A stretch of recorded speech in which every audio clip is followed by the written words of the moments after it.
অন্যের জন্য শুভ কামনা করলে এটা ফিরে নিজের দিকে আসে, এটা খেয়াল রাখেন। এটা একটা লাইফ হ্যাকস শেয়ার করতেছি, আজীবন কাজে লাগবে।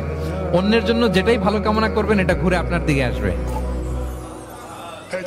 অনেকে বলে হুজুর ওর জন্য দোয়া করে আমার কি লাভ?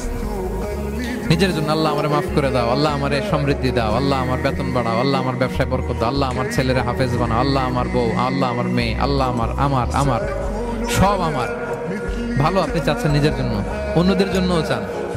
আল্লাহ আমার সব ভাইদেরকে মাফ করো, আল্লাহ আল্লাহ আমার গোটা মুসলিম উম্মাকে তুমি বরকত দাও, কল্যাণ দাও, নেতৃত্বে আসার তৌফিক দাও, আল্লাহ সবাইকে সুস্বাস্থ্য দাও। এটা ফিরে আপনার দিকে আসবে।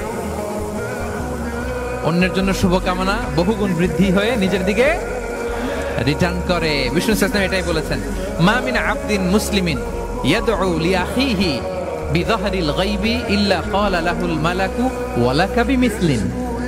কেউ যদি তার ভাইয়ের অনুপস্থিতি তার ভাইয়ের জন্য দোয়া করে, ফেরেশতারা ওই